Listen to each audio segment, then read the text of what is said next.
రాష్ట్ర వ్యాప్తంగా municipal engineering కార్మికులు జీతాల పెంపు కోసం ఉద్యమం ప్రారంభించారు. అట్లాగే పారిశుద్ధ్య కార్మికులు, ఇంజనీరింగ్ కార్మికులు తల్లికి వందనం పథకం ఈరోజు వాళ్ళ కుటుంబాలకు రాలేదనేటువంటి తీవ్ర నిరాశతో ఉన్నారు. రాష్ట్ర ప్రభుత్వం ఈ నెల 12వ తేదీ తల్లికి వందనం పథకం ప్రారంభించినప్పుడు జీవో నంబర్ 26 జారీ చేశారు. ముఖ్యమంత్రి గారు స్వయంగా ప్రకటించారు ఆ జీవోని. అటువంటి జీవోలో పారిశుద్ధ్య కార్మికులకి ఆదాయ పరిమితితో సంబంధం లేకుండా తల్లికి వందనం పథకం అమలు చేస్తామని చెప్పారు. కానీ ఆచారంలో ఎక్కడ కూడా పారిశుద్ధ్య కార్మికుల పిల్లలకి ఈ తల్లికి వందనం పథకం 15,000 రూపాయలు రాలేదు. అందువల్ల ఈరోజు రాష్ట్ర ప్రభుత్వం ఇచ్చిన మాట నిలబెట్టుకోకుండా జీవోలో పేర్కొన్నప్పటికీ పారిశుద్ధ్య కార్మికులకు కూడా ఎగనాం పెట్టింది. ఎప్పటి నుంచో ఇంజనీరింగ్ కార్మికులకి సంక్షేమ పథకాలు అమలు చేయట్లా. కారణం పట్టణాల్లో 12,000 రూపాయల ఆదాయం దాటిపోయిందని చెప్తున్నారు.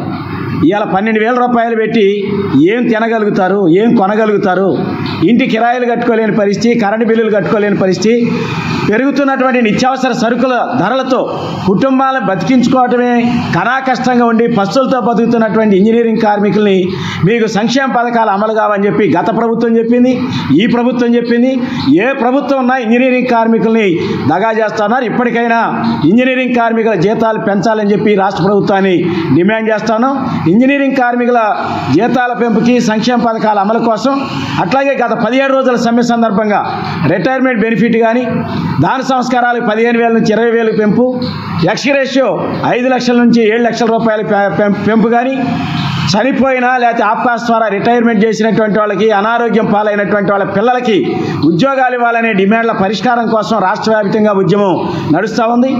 అనేక చోట్ల ఇప్పటికే టెంట్లు వేసి ఆందోళన పోరాటాలు జరుగుతూ ఉన్నాయి. జూలై 1వ తేదీ అన్ని పట్టణాల్లో కళ్ళకు గంతలు కట్టుకొని నిరసన ప్రదర్శన చేయాలని చెప్పి రాష్ట్ర కమిటీ నిర్ణయించింది. జూలై 4వ తేదీన విజయవాడలో పెద్ద బహిరంగ సభ ద్వారా రాబోయే కాలంలో ఇంజనీరింగ్ కార్మికుల సమ్మె పోరాటాన్ని అక్కడ ప్రకటించబోతా ఉన్నాం.